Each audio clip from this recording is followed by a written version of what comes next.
आज की इस फेसबुक पेज पर लाइव में जुड़ने वाले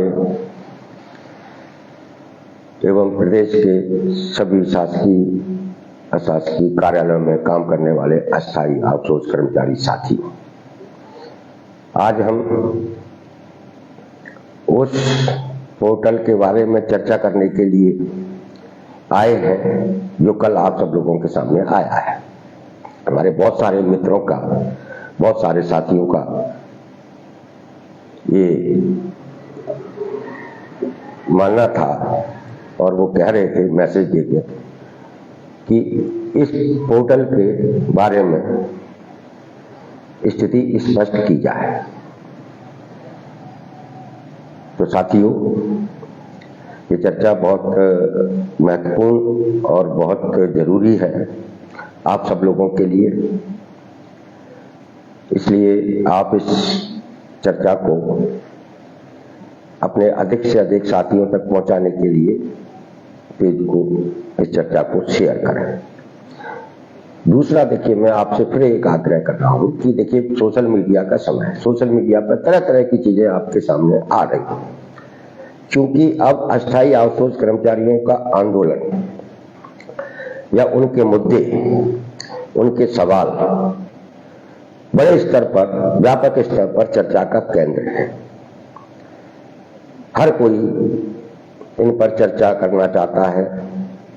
ऐसे में तरह तरह की जानकारियां आपके पास आती हैं। तमाम सारे लोग सोशल मीडिया का उपयोग अपने तरीके से करते हैं। कुछ आप लोगों को अपने YouTube चैनलों का या अपने पेजों पर व्यूअर बढ़ाने के लिए हर रोज ब्रेकिंग न्यूज वगैरह वगैरह सुनाते रहते हैं। एक तरीके से भ्रम की स्थिति है। ये सब चीजें सुनिए, लेकिन आपका क्या है, आपके हित में क्या है, इसका फैसला आपको करना है, होता है। और इसलिए मैं आपसे कह रहा हूं कि आप अपने तमाम सारे साथियों को जो अस्थायी आउटसोर्स कर्मचारी हैं उनसे कहिए, पेज, हमारा जो पेज है जहां से हम सिर्फ और सिर्फ ये नौकरियों में अस्थायी और आउटसोर्स प्रथा लागू की है सरकार ने पिछले 15-20 साल से, इसका अंत कराने का अभियान चला रहे हैं, एक संघर्ष विकसित कर रहे हैं। और इसलिए इस पेज पर अपने ज्यादा से ज्यादा साथियों को कहें कि जुड़े, पेज को फॉलो करें, क्योंकि आप तक सही सूचनाएं, सही जानकारियां पहुंचाने का ये एक अच्छा बड़ा प्लेटफॉर्म है। मीडिया के तमाम सारे साथी इसी पेज पर दी जाने वाली या आने वाली जानकारियों के जरिए ही खबरें भी बनाते हैं और भी अपने अपने YouTube चैनलों में उसको ले जाते हैं। तो तमाम तरह के भ्रम से बचने के लिए आपको एक विश्वसनीय और भरोसेमंद संगठन के साथ, सोशल मीडिया प्लेटफॉर्म के साथ जुड़ना ही चाहिए। हमें उम्मीद है कि आप मेरी छोटी सी अपील के महत्व को समझेंगे। अब बात शुरू करते हैं। ये जो कल पोर्टल लॉन्च हुआ है उसके संबंध में। साथियों, ये कोई अनायास या अचानक आया हुआ पोर्टल नहीं है। इसके बारे में पहले भी कुछ दिन पहले एक बड़ी खबर छपी थी भास्कर में, आपने देखा होगा। और पिछले 2 साल से लगातार इस पोर्टल के बारे में कभी न कभी चर्चा होती रही है। हमने इस मुद्दे को कई बार आप लोगों से साझा भी किया है। और ये पोर्टल बनाने की प्रक्रिया जो शुरू हुई थी 2 साल पहले, वो ऑल डिपार्टमेंट अस्थायी आउटसोर्स कर्मचारी मोर्चा के निरंतर चलाए गए संघर्षों के कारण ही हुई थी। हम लोगों ने जिस तरीके से कर्मचारियों के वेतन में जो चोरी हो रही थी, उनका PF जमा नहीं होता था, उनका ESI जमा नहीं होता था, ठेकेदार मनमानी करते थे, वेतन देकर उनमें से वापस पैसे लेते, इस तरह की तमाम सारी मुद्दे हम लोगों ने, हमारे संगठन के पदाधिकारियों ने जिला स्तर पर उठाए, राजधानी में प्रदर्शन किए, श्रम कार्यालयों के घेराव किए। तो ये इन तमाम सारी आंदोलनात्मक गतिविधियों के बाद शासन को ये लगा कि एक बहुत बड़ा वर्ग है जो अलग अलग तरीके का काम करता है, इसके बारे में सरकार के पास कोई जानकारी नहीं थी। हमने तमाम सारे विधायकों से बातचीत करके कई बार विधानसभा में सवाल भी लगवाए, बहस भी हुई, मुद्दा भी उठा, लेकिन सरकार ने जवाब नहीं दिए। सरकार ने इस मुद्दे पर बहस नहीं की। क्यों नहीं की? क्योंकि उनके पास जानकारियां नहीं थी। अब जानकारियां कहां से मिल सकती हैं? जानकारियां तो तभी मिल सकती है जब सरकार के पास कोई एक व्यवस्थित जो है प्लेटफॉर्म हो, या कोई ऐसा विभाग सरकार ने तैयार किया हो जो इनके अस्थायी आउटसोर्स कर्मचारियों के बारे में मॉनिटरिंग करे, उनके वेतन भत्तों की जानकारी रखे, तब सरकार के पास जानकारियां आ सकती हैं। तो इस सरकार के पास जानकारियां न होने के कारण विधानसभा में भी सरकार की बड़ी फजीयत हो रही थी। तो इसलिए ये पोर्टल बनाना सरकार की जिम्मेदारी और प्राथमिकता हो गई थी, जो 2 साल से प्रक्रियाधीन था ये पोर्टल। 2 साल से आज वो सामने आ गया है। इसे हम ये कह सकते हैं कि हमारे संगठन की ओर से लगातार तर्क संगत तरीके से एक वैचारिक दृष्टिकोण के जरिए चलाए गए अभियान का ये नतीजा है, जिसने सरकार को सोचने पर मजबूर किया कि नहीं, ये संगठन की ओर से दिए जा रहे ज्ञापन, उठाए जा रहे मुद्दे जेन्युइन हैं, जायज हैं और इनके आगे बढ़ना चाहिए। तो सरकार ये पोर्टल बनाया है। अब इस पोर्टल पर सारी जानकारियां, कौन से विभाग में कितने कर्मचारी काम करते हैं, किस तरीके का काम करते हैं, उन्हें सरकार की ओर से कितना वेतन मिलता है, ठेकेदार उनको कितना देता है, पीएफ जमा हो रहा है कि पूरे सारी जानकारियां इस पोर्टल पर देना ठेकेदारों की, एजेंसियों की, विभाग की जिम्मेदारी हो गई है। ये इस पोर्टल का जो कल आदेश निकला है उसमें भी स्पष्ट कह दिया गया है। रोम्स ROAMS के नाम से लॉन्च हुए पोर्टल, इसका पूरा विस्तार से नाम है resource outsourcing agency management system. ये सरकार ने एक तैयार किया है। हम ये कह सकते हैं कि एक शुरुआती अच्छा कदम है। इससे हमको 2 फायदे होंगे। नंबर 1 कि जो हम सरकार के रिकॉर्ड में नहीं थे, हम रिकॉर्ड में आ रहे हैं। जब हम रिकॉर्ड में आ रहे हैं तब हम अपने हक की और अधिकार की बात और बुलंदी के साथ और आक्रामक तरीके से कर सकते हैं। दूसरा देखिए क्या है कि इस पोर्टल में जो है संसाधन शब्द का इस्तेमाल किया गया है, और ये जो संसाधन शब्द का इस्तेमाल किया गया है इस पर हम पहले भी अपनी आपत्ति दर्ज कराते रहे हैं। सरकार से कहते रहे कि भाई हम संसाधन नहीं हैं, हम कर्मचारी हैं। और सरकार ने जो पिछला जो एक दिशा निर्देश जारी किए थे, जब स्थायी कर्मचारियों के भेद को खत्म करने वाला जो आदेश जारी किया था, शायद दिसंबर में, उसमें सरकार ने उस आदेश में सरकार ने कहा था आउटसोर्सिंग के बारे में कि ये अब हम जो है कर्मचारी नहीं रखेंगे। और उन्होंने ये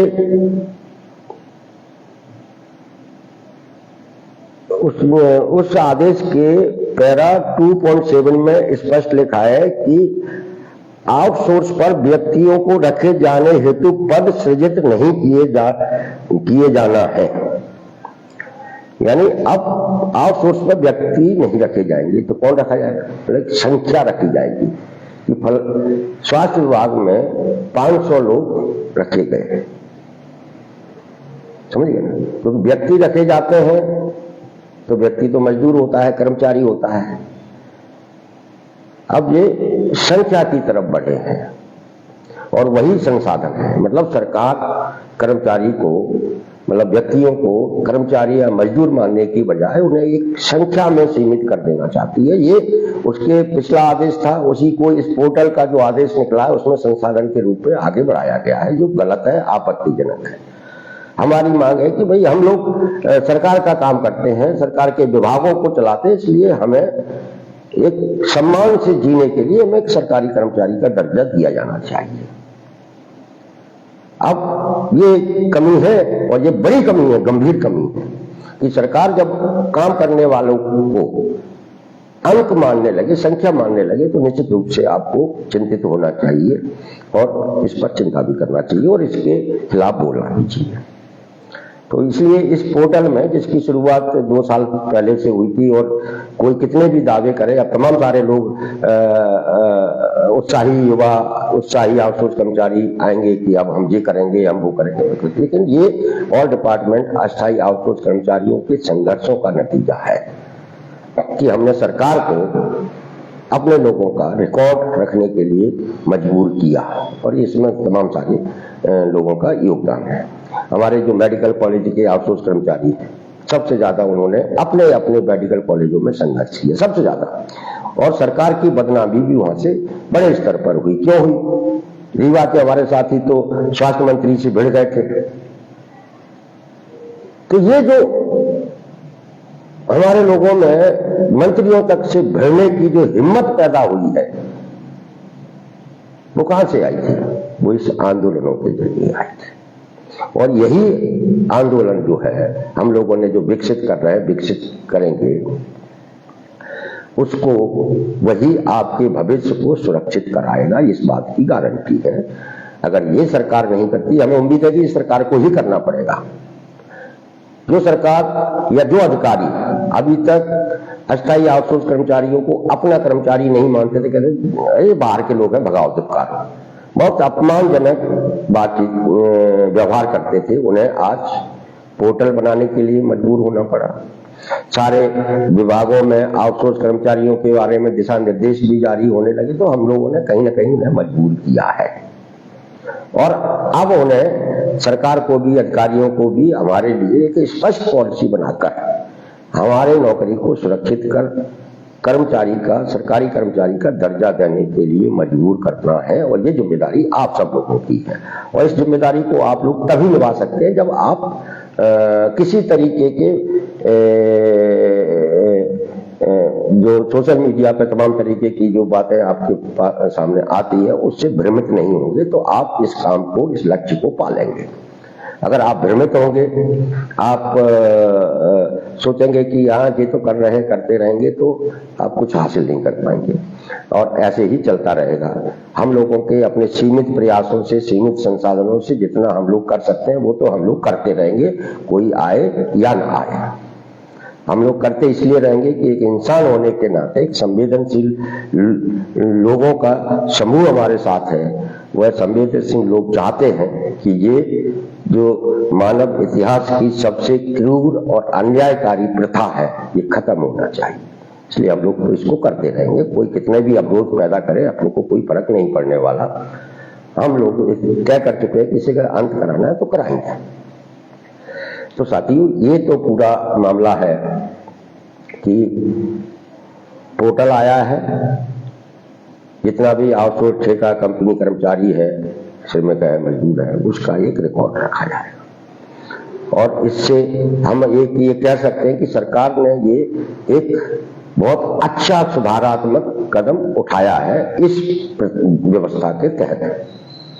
हम लोग पोर्टल का बनाने का लिए सरकार को धन्यवाद भी देते हैं और उनको सुझाव देते हैं कि हमको न तो संसाधन समझा जाए और न हमको संख्या माना जाए, हमें सीधे सीधे कर्मचारी के तरह व्यवहार किया जाए, हमें कर्मचारी का दर्जा दिया जाए। ये हमारा सरकार को सुझाव है। अब आते हैं सरकार के दूसरे मुद्दे पर। देखिए क्या है, ये बात तो सही है और मैं ये कह सकता हूं कि हम लोगों ने जब 3 साल पहले इस आउटसोर्स प्रथा के खिलाफ एक अभियान शुरू किया था, लोगों को जोड़ना शुरू किया था, तो लोगों में बहुत कम चर्चा थी। लोग पता ही नहीं था कि कोई आउटसोर्स कर्मचारी है, कोई नहीं जानता था। कभी ठीक है, लोगों ने फॉरमैन सोसाइटी से पंजीयन करा के कोई संगठन बना लिया और बैठे हुए एक लेटर पर छपवा लिया, उससे कुछ होने जाने वाला नहीं होता है। कुछ लोग कुछ नेताओं के आगे पीछे घूम के ज्ञापन दे दिया और कर दिया तो उससे भी मुद्दा नहीं बनता। लेकिन हकीकत ये है कि हम लोगों ने जब इस मुद्दे को उठाया और हम लोगों के उठाने का नतीजा ये हुआ कि इसमें इस मुद्दे के साथ इस मध्य प्रदेश के बहुत बड़े बड़े नेता जुड़े, बड़े बड़े नेता। पूर्व मुख्यमंत्री कमलनाथ जी ने चिट्ठियां लिखी, सरकार के पक्ष मतलब सरकारी पक्ष के भी विधायकों, सांसदों, मंत्रियों तक ये मुद्दा पहुंचा है। उन्होंने भी इस पर चिंता जाहिर की है समय समय पर। तो ये संभव हुआ कि हम लोगों ने इस मुद्दे को जिस तरीके से उठाया तो इसका हमने एक बड़ा व्यापक दायरा बनाया है, व्यापक क्षेत्र में ये मुद्दा पहुंचा। और नतीजा ये है कि चैनलों पर डिबेट होती है। क्यों होती है कि चैनलों को भी पता है कि इस मुद्दे पर, आउटसोर्स अस्थायी कर्मचारियों के मुद्दे पर बात करेंगे तो उनको व्यूअर ज्यादा मिलेंगे और मिलते भी हैं। जब भी चैनलों पर आउटसोर्स कर्मचारी, अस्थायी कर्मचारियों के बारे में डिबेट होती है तो उनके व्यूअर्स की संख्या लाखों में पहुंच जाती है। तो चैनलों को व्यूअर्स चाहिए, इसलिए वो डिबेट कराते हैं। और उनको ये बताना, उनको ये भरोसा दिलाना कि भाई हमारी संख्या बहुत अधिक है और हमसे आम लोग भी जुड़े हुए हैं, क्योंकि हम लोग आम लोगों के परिवार के लोग हैं। तो अब चैनलों ने भी इसको प्राथमिकता में लिया है, अखबार भी इसको, आउटसोर्स कर्मचारी, अस्थायी कर्मचारियों की खबरों को प्राथमिकता से छापने लगे हैं। जब भी जो भी खबर मिलती है वो छापते हैं। क्यों छापते हैं? क्योंकि उन्हें मालूम इसके पाठक बहुत हैं। तो हम लोगों के प्रयास से, हम लोगों के इस मुद्दे को उठाने के बाद से एक बदलाव आया। बदलाव क्या आया कि जिन कर्मचारियों को उनके ही विभाग के दूसरे नियमित कर्मचारी जिनकी 1,70,000, 50,000, 60,000 तनख्वाह लेते हैं, वो आपको अपना कर्मचारी मानने के लिए तैयार नहीं होते थे। वो आपको दुत्कार कर रहे, बाहर का आदमी है, भगाओ, ये व्यवहार करते थे। आज आपके साथ इस तरीके का व्यवहार विभागों में नहीं होता है। सब मानने लगे कि ये कर्मचारी हैं, आउटसोर्स के कर्मचारी हैं। अब सरकार को भी हमें ये मनवाना है कि हम कर्मचारी हैं, कर्मचारी की तरह काम कर रहे हैं, हमें कर्मचारी की तरह सम्मान मिलना चाहिए। ये सरकार को एहसास कराना। इसलिए हम निरंतर, लगातार किसी न किसी अभियान के तहत इस मुद्दे को जीवित रखने की, इस मुद्दे को उठाते रहने की योजना बनाते हैं। तो इसलिए हमने पहले से ही तय कर रखा है कि हम भले ही इस बजट सत्र में हम लोगों ने कार्यक्रम करना था, नहीं किए, इसको हमने आगे बढ़ाया है। और हम 28 अप्रैल को भोपाल में एक महासंग्राम आंदोलन करने वाले मुख्यमंत्री निवास का घेराव। आप सब लोगों को इसकी तैयारी खुद करनी चाहिए। देखिए, आप लोगों के बीच में भी बहुत सारे लोग होंगे जो नेता बनना चाहते होंगे, इनकी नेता बनने की इच्छा होगी। वो नहीं चाहेंगे कि आप लोग संगठित हों और कम से कम ऑल डिपार्टमेंट के साथ जाए, वो नहीं। तो ये आप लोगों को इसका फायदा मिलना है, आप लोगों का जीवन सुधरना है, आम लोगों का। इसलिए ये लड़ाई आम लोगों की, आम कर्मचारी की है, चाहे वो अस्थायी हो, आउटसोर्स हो, उनकी लड़ाई है। और उसे खुद आकर आगे आना पड़ेगा। अगर आप किसी के सहारे से चलेंगे तो कभी कोई अपनी मंजिल को हासिल नहीं कर पाएंगे। आपको निर्भरता छोड़नी पड़ेगी और खुद निर्णय लेकर आंदोलनों का हिस्सा बनना पड़ेगा। और जब आप आंदोलनों के हिस्सा बनेंगे तो निश्चित रूप से उसकी व्यापकता बहुत बड़ी होती है। हर कोई ये कहेगा कि नहीं, ये लोग हैं जिनके साथ अन्याय हो रहा है, ये बहुत कम पैसे में काम करते हैं, ठेकेदार इनके हिस्से की कमाई खा जाता है, ये खत्म होना चाहिए। और समाज के अंदर से जब इस प्रथा को खत्म करने की आवाज उठेगी तो सरकार को भी उस आवाज को सुनना पड़ेगा, उसे नजरअंदाज नहीं कर सकते। तो इसलिए आप लोग 28 अप्रैल की तैयारी करें। अब आते हैं कि भले बहुत सारे साथी सोच रहे हैं कि 1 अप्रैल से हमारा वेतन बहुत बढ़ने वाला है, 25,000 होने वाला है, 30,000 होने वाला है, 35,000 होने वाला है। मैंने भी सोशल मीडिया पर तमाम सारे यूट्यूब चैनलों को देखा, सुन रहा था। हर दिन ऐसी तमाम सारी ब्रेकिंग न्यूज आती है कि 1 अप्रैल से तो सब कुछ किस्मत बदलने वाली है, आपका बहुत बड़ा वेतन बढ़ने वाला है।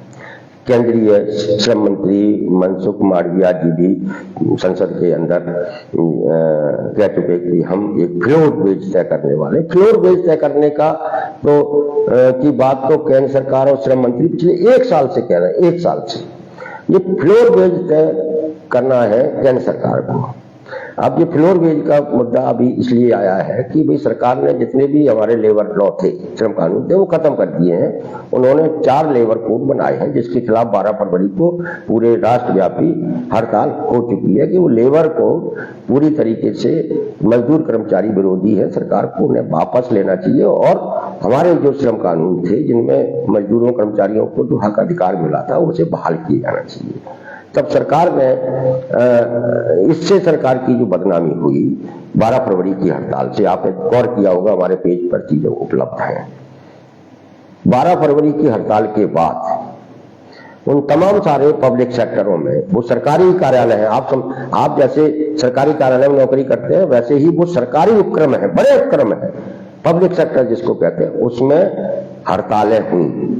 रिफाइनरियों में, पावर प्लांटों में और भी बड़े बड़े कारखाने जहां 50-50 हजार ठेका मजदूर काम करता है, वह हड़तालें हुई। किस बात को लेकर हड़ताल हुई? 8 घंटे ड्यूटी की मांग को लेकर। आप हैरान होंगे कि इस देश के अंदर 8 घंटे काम का कानूनी अधिकार मजदूरों के पास था, जिसे श्रम कानून को खत्म करने के बाद केंद्र सरकार ने छीन लिया। लोगों से 12-12 घंटे काम कराया जा रहा था।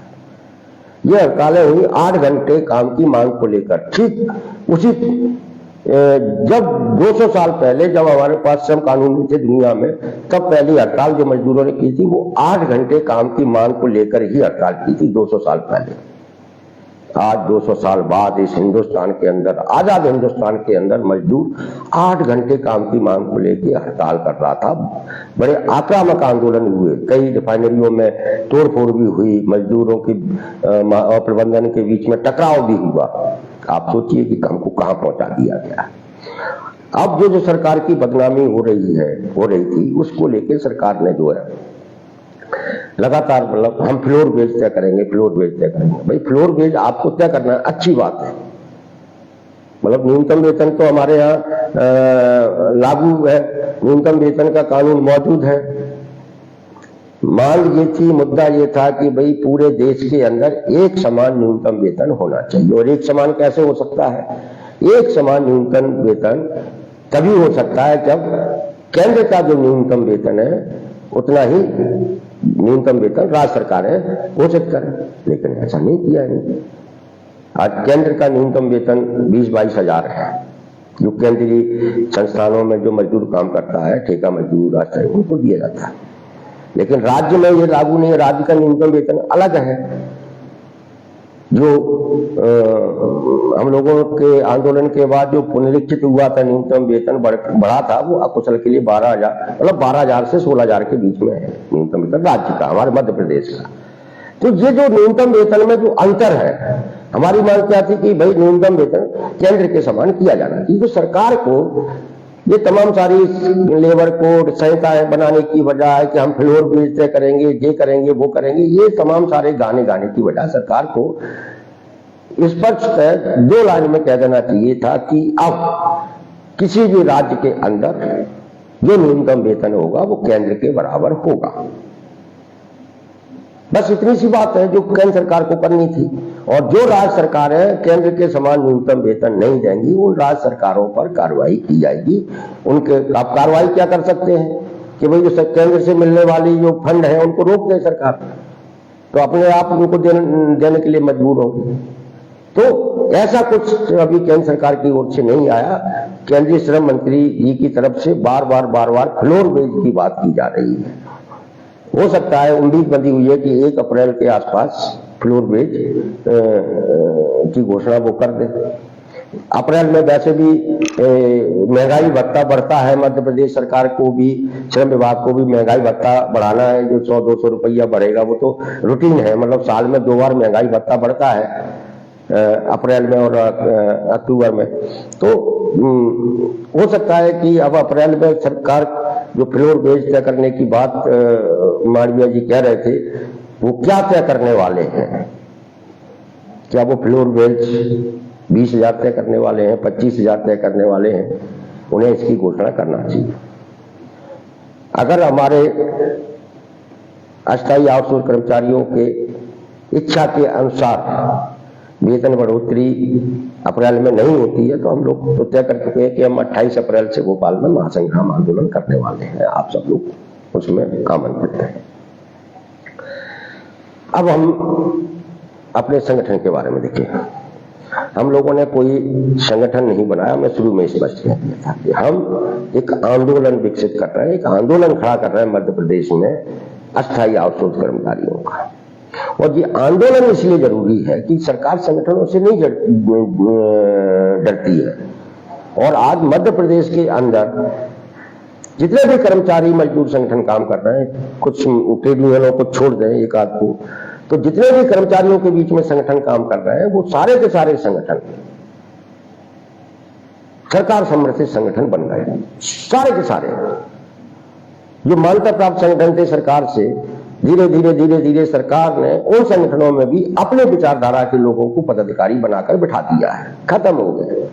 मतलब सारे कर्मचारी संगठन सरकार समर्थित संगठन बनकर सामने आ गए। अब जो सरकार समर्थित संगठन है वो इस अस्थायी और आउटसोर्स कर्मचारियों की बात क्यों करेगा? क्योंकि उसको ये रहता है कि अगर हम इनकी बात करेंगे तो सरकार नाराज हो जाएगी, और सरकार को उन्हें नाराज करना नहीं।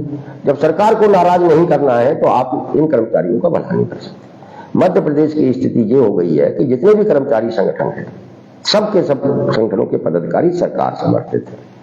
और ये अनायास नहीं हुआ है, धीरे धीरे पिछले कुछ सालों में ये किया गया है। अभी एक आजाद संगठन था, उसके अंदर भी विवाद पैदा हो गया, उसमें भी एक सरकार समर्थित व्यक्ति ने कब्जा कर लिया है। और सरकार समर्थित संगठन या नेता होने का नुकसान क्या होता है, आप इस बात को इस उदाहरण से समझिए कि कर्मचारियों में सबसे पढ़ी लिखी जो वर्ग है वो शिक्षकों का होता है कि नहीं? शिक्षक सबसे पढ़े लिखे वर्ग है। यदि उनके साथ अन्याय होता है तो वो अपने अन्याय के खिलाफ बहुत जल्दी समझ जाते हैं, सरकार के किसी भी आदेश का निर्देश का विश्लेषण जल्दी कर लेते हैं और आंदोलन अपनी रणनीति बना लेते हैं। और ये काम नेता का होता है, आम लोग तो नहीं कर सकते। तो शिक्षक संगठनों के नेताओं का ज्यादातर लोग सरकार समर्थित हो गए। कब्जे के पहले शिक्षक संघ के हित में सोचने वाले लोग भी धीरे धीरे उनको डरा धमकाकर घर बैठा दिया गया और सरकार समर्थित नेता उस शिक्षक संगठनों में हावी हो गए। नतीजा ये हुआ कि हम इनकी परीक्षा लेंगे, कोई डर लिया, सारे संगठन चुप थे। फिर ये मुद्दा भी हमको उठाना पड़ा अपने इसी फेसबुक पेज से, जहां से फिर अखबारों ने छापा, मीडिया ने उठाया। आज वो शिक्षकों के जो संगठन थे उनको भी शर्म आई, उन्होंने कल ही एक मोर्चा बनाया और वो भी इस मुद्दे के खिलाफ हम परीक्षा नहीं देंगे, संघर्ष के मैदान में के लिए तैयार हुए हैं। अब कोई भी संघर्ष सरकार से डर के तो नहीं किया जा सकता। अब उन्हें एक तो हुए मुद्दा हमने ही उठाया, हमने उनको दिशा दी। तो ये उदाहरण मैंने इसलिए दिया है कि जब हम सरकार की चिंता करके आंदोलन करेंगे, सरकार को कोई नुकसान नहीं हो इसको ध्यान में रखकर संगठन चलाएंगे तो आप कभी किसी का भला नहीं कर सकते। ठीक है? तो ये पूरा सरकार ने सारे कर्मचारी संगठनों के ऊपर अपने लोग बिठा दिए हैं और जिस कारण से ही आप लोगों के साथ ये अन्याय और अत्याचार हो रहा है। अब हमारे संगठन की ओर से उठाए गए मुद्दों का असर क्या हो रहा है? हमने किसी को नहीं पता था अंशकालीन कर्मचारी हैं स्कूलों छात्रावास में बड़ी संख्या में, कौन जानता था कि इनको क्या मिलता है, किस स्थिति में, किस हाल में है। लेकिन ये लोग भी हमारे साथ जुड़े हैं। इनके जो अध्यक्ष है उमाशंकर पाठक जी, जो हमारे नीलम पार्क में बेचारे अपने कुछ साथियों के साथ बैठे हुए थे 1-1.5 साल पहले, उन्होंने हमसे संपर्क किया, बुलाया कि हमारी ये स्थिति है, हम आपके साथ लड़ना चाहते हैं, हम आपके साथ अपनी बात करना चाहते हैं। वो हमारे साथ जुड़े, प्रदर्शन भी हुआ, डीपीआई का घेराव भी किया उन्होंने। जिन अंशकालीन कर्मचारियों के बारे में कहीं कोई चर्चा नहीं होती थी, हम लोगों के संगठन के साथ जुड़ने के बाद जब हमने अभी डीपीआई का घेराव किया, तब वहां के अधिकारियों ने कहा कि हम इनकी जानकारी एकत्रित कर रहे हैं और हम इनके लिए कुछ अच्छा करने वाले हैं। ये अधिकारियों का आश्वासन है। लेकिन हमने अपने उन अंशकालीन कर्मचारियों से भी ये कहा कि आपको इससे संतुष्ट होकर बैठने की जरूरत नहीं। हमें निरंतर अपनी बात करते रहना है और वो भी 28 अप्रैल को पूरी ताकत के साथ भोपाल में इकट्ठा हो रहे हैं। क्यों हो रहे हैं? क्योंकि उन्हें भी चौथे दर्जे का सरकारी कर्मचारी का दर्जा चाहिए। उन्हें 5,000 रुपए मिलते हैं। छात्रावास अधीक्षक प्रिंसिपल कभी भी उनको गरिया के भगा देता है, हटा देता है। मतलब सरकार ने एक चपरासी के लिए कोई स्पष्ट नीति नहीं बनाई है, स्पष्ट नीति नहीं बनाई। ये मध्य प्रदेश का दुर्भाग्य। और इतने कर्मचारी संगठन थे, कभी उन्होंने इनके मुद्दे को उठाने का, सरकार तक पहुंचाने का कोई गंभीर प्रयास नहीं किया। इन अंशकालीन कर्मचारियों के बीच में भी कुछ विचार ऐसे लोग थे जो सरकार समर्थित संगठनों से के जुड़े हुए थे, उनके प्रभाव में थे, उनके आगे पीछे घूमते रहते थे। ऐसे आगे पीछे घूमते घूमते इन्हें 20 साल निकाल दिए। मतलब बुढ़े हो रहे हैं सब, रिटायरमेंट की उम्र में आ गए। और तनख्वाह कितनी मिल रही है? 5,000 मिल रही है, मिल रही है। और भी हमारे साथ जुड़े ग्राम पंचायतों के चौकीदार, सफाई कर्मचारी, पंप ऑपरेटर, ये सारे लोग हमारे बैठक की। उन्होंने हमारे इस संगठन के साथ जुड़े, हमारे संगठन के साथ जुड़कर अपने सवालों को उठाने लगे। इन्हें सरकार के, इनके लिए तो सरकार बजट भी जारी नहीं करती है। बजट भी जारी कितने दुर्भाग्य। कहीं सरपंच ने अगर दे दिया 3,000 रुपए, 2,000 रुपए तो रख लिए। और ये कितना बड़ा महत्वपूर्ण काम करते हैं। गांव में जो नल जल योजनाओं का संचालन होता है, जिस पर मुख्यमंत्री, प्रधानमंत्री लंबा चौड़ा भाषण देते हैं, इन नल जल योजनाओं का संचालन यही लोग करते हैं। वो महत्वपूर्ण काम है जिनके लिए सरकार के पास पैसा नहीं थे। ये लोग भी हमारे आंदोलन का हिस्सा बने। उन्होंने हमारे साथ खड़े होकर मुद्दा उठाया। नतीजा क्या? आज मध्य प्रदेश के अंदर इन कर्मचारियों की भी, इनकी भी चर्चा हो रही है। ये कुछ छोटे मोटे कर्मचारी नहीं है, भले ही चौथे दर्जे के कर्मचारी हैं, गरीब है, लेकिन कर्मचारी हैं। इन्हें सरकार अपना न्यूनतम वेतन नहीं देती। कितने दुर्भाग्य की बात है ना। अंशकालीन को नहीं, इनको, ये लोग भी हमारे इस आंदोलन का हिस्सा बनकर लड़ाई लड़ना चाहते हैं और लड़ना शुरू कर दिया। जब डीपीआई का, जब हम लोगों ने विकास भवन का घेराव किया था, तब पहली बार हुआ था और आईएएस थे कमिश्नर, उनको नीचे आके ज्ञापन लेना पड़ा।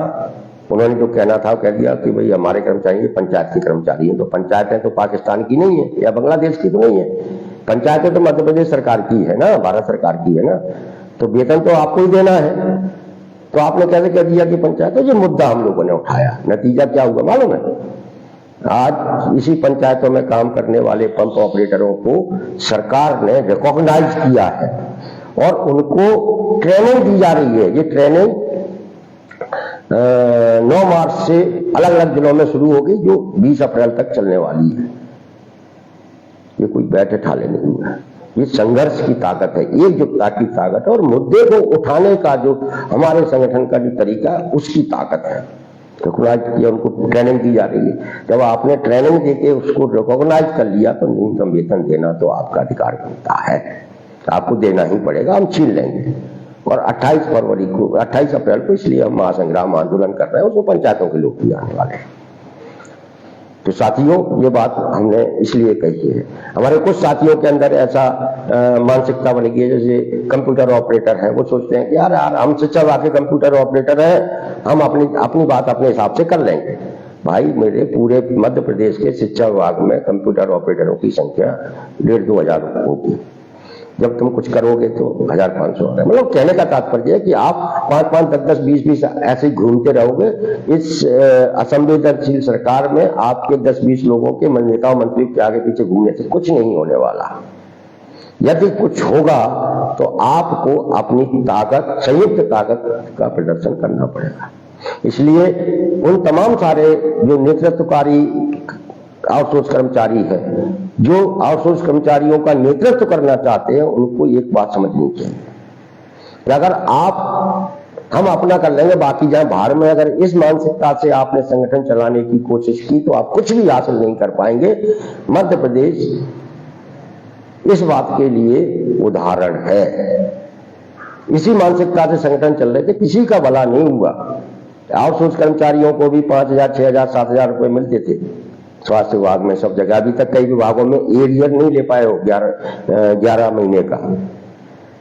हम लोगों ने संघर्ष करके आपको एरियर दिलाया, आपका वेतन बढ़वाया। आप लोग सिर्फ एरियर से वंचित इसलिए हैं कि आपने संघर्ष के महत्व को नजरअंदाज किया और डिपार्टमेंट के आंदोलनों का हिस्सा बनने से आप भागने लगे, तो नुकसान आपका हो रहा है। इसलिए आपको जब भी जो कुछ भी मिलेगा इसी संयुक्त आंदोलनों के जरिए ही मिलेगा, क्योंकि सबकी समस्या एक है, सबकी, चाहे वो अंशकालीन हो, चाहे वो पंचायतों का कर्मचारी हो, चाहे वो ठेका कर्मचारी हो, चाहे ठेका मजदूर हो, चाहे जिसको आउटसोर्स कहते हैं, सबकी एक ही है, सबकी नौकरी असुरक्षित है, सबके वेतन में चोरी हो रही है। कोई 3,000 में काम कर रहा है, कोई 5,000 में कर रहा है, कोई 6,000 में, कोई 8,000 में। अन्याय सबके साथ हो रहा है और सबकी नौकरी अस्थायी है, असुरक्षित है। अगर अपनी नौकरी को सुरक्षित कराना है तो आपको एक साथ सबके साथ मिलकर खड़ा होना पड़ेगा और उन लोगों को भी ये कहना पड़ेगा कि भाई हम सब लोग जब तक एक साथ खड़े होकर नहीं बोलेंगे, एक साथ खड़े होकर अपने सवाल नहीं उठाएंगे, तब तक ये जो सरकार है, असंवेदनशील सरकार है, वो आपकी सुनने वाली नहीं है। इसलिए हम लोगों ने 28 अप्रैल का भोपाल में पुनः एक महासंग्राम आंदोलन का ऐलान किया, जिसको हमारे तमाम सारे संगठनों के ओर से समर्थन भी मिल रहा है। और ये आंदोलन 28 से शुरू होगा, वो कितने दिन चलेगा ये वहीं उसी समय तय होगा। 2 दिन भी चलेगा, 3 दिन भी चल सकता है, 4 दिन भी, घेरा डालो भी में भी बदल सकता है। अब इस आंदोलन में हमारे लोकल यूथ के प्रदेश अध्यक्ष हैं वीरेंद्र गोस्वामी, उन्होंने भी समर्थन किया है कि हम लोग भी एक दिन वहां बड़ा प्रदर्शन करने वाले हैं। हमारे कोटवार संघ के अध्यक्ष हैं अरविंद सिंह यादव ने बोले हम भी इस आंदोलन का हिस्सा बनेंगे। हमारे दूसरे भी जो विभागों के संगठन है, उन्होंने भी इस आंदोलन का हिस्सा बनने की सहमति दी है। हमारे जो बैंक मित्र संगठन है वो भी एक बड़े आंदोलन की रणनीति बना रहे हैं उसी दौरान। हम और भी तमाम सारे, जैसे आशा कार्यकर्ता 6,000 मिलते हैं, मध्याह्न भोजन कर्मचारी, महिला कर्मचारी है 4,000 मिलते हैं। क्यों गुलामी कर रहे हो सरकार की? न्यूनतम वेतन दिलाना, आपको सम्मानजनक वेतन देना मेरे आदेश से तो होने वाला नहीं है, सबको पता है। तो ये सरकार जो हमारे साथ अलग अलग लोगों के साथ अन्याय कर रही है कि हम सब लोग एक साथ खड़े होकर सरकार को गाली तो दे सकते हैं, ये काम तो कर सकते हैं ना। और जब हम एक साथ खड़े होकर एक स्वर से सरकार को गाली देंगे तो यार सरकार को थोड़ा बहुत तो शर्म आएगी। इसलिए अलग अलग अकेले अकेले गाली देने को कोई नहीं सुनने वाला। अगर मिलकर गाली दोगे तो उस गाली की रिएक्शन होगी। जिस तरीके से सरकार ने आपके साथ अन्याय करने में किसी तरीके की कोई छूट नहीं दी है, कोई सिंपैथी नहीं दिखाई है, इसलिए आपको सरकार को गाली देने से भी परहेज नहीं करना चाहिए, देना चाहिए खुलकर। और हमारे संगठन की तरफ से स्पष्ट कहा गया कि रणनीति है कि हम ऐसे तमाम सारे लोगों को एक साथ लाना चाहते हैं जिनके साथ सरकार अन्याय कर रही है, और सब एक साथ खड़े होकर अपनी मांग उठाएं, नियमितीकरण की, सम्मानजनक वेतन की मांग उठाएं। और आपके साथ जो अन्याय हो रहा है, जिस अन्याय का गुस्सा आप हर किसी में है, उस गुस्से को भोपाल में खड़े होकर सबके साथ निकालें। हमने ये प्रयोग किया था 2 साल पहले छिंदवाड़ा में, आपको बताएं। हमने आशा कार्यकर्ताओं के जो यहाँ की नेता है छिंदवाड़ा की और आंगनबाड़ी की और हमारे मध्याह्न भोजन के, और इन सबसे कहा कि अपने एक दिन भोपाल छिंदवाड़ा में इकट्ठे होते हैं, एक दिन। 2 साल पहले हम 27 मार्च को छिंदवाड़ा में इकट्ठे हुए। कोई दीनदयाल पार्क में इकट्ठा हुआ, कोई जेल बगीचे में इकट्ठा हुआ, कोई इंदिरा किराए पे इकट्ठा हुआ। नतीजा ये हुआ कि उस दिन छिंदवाड़ा शहर के हर चौराहे पर इन अस्थायी कर्मचारियों का कब्जा था, कलेक्ट्रेट पर भी इन्हीं का दबदबा था। प्रशासन भी हैरान था, परेशान था कि ये अचानक ऐसा कैसे हो गया। वो मेरा एक प्रयोग था, वो वीडियो मेरे पेज पे पड़ा हुआ, देख लेना। तो हम जो कुछ भी तय करते हैं, हम उसको पहले उसका प्रैक्टिकल करते हैं, उसका असर देखते हैं क्या होता है। और जिस दिन हम सब लोग खड़े हो गए भोपाल के अंदर, उस दिन इस भोपाल में सरकार नहीं होगी। मंत्री, मुख्यमंत्री उस दिन भोपाल आने की हिम्मत नहीं जुटा पाएंगे। और जिस दिन आप ऐसा कर देंगे उस दिन आप जीत जाएंगे, इस बात की गारंटी है। नमस्कार, धन्यवाद। इस चर्चा को अधिक से अधिक लोगों तक पहुंचाएं। ये रॉम्स पोर्टल आया है, उसके लिए सरकार को बधाई दें। कम से कम हमने इतनी जीत तो हासिल की कि सरकार ने स्वीकार मानने को मजबूर हुई कि हमें इन लोगों को एक जगह रिकॉर्ड में लेना है। लड़ाई लंबी है, हम इस लड़ाई को लड़ेंगे, यकीन है कि हम जीतेंगे। धन्यवाद।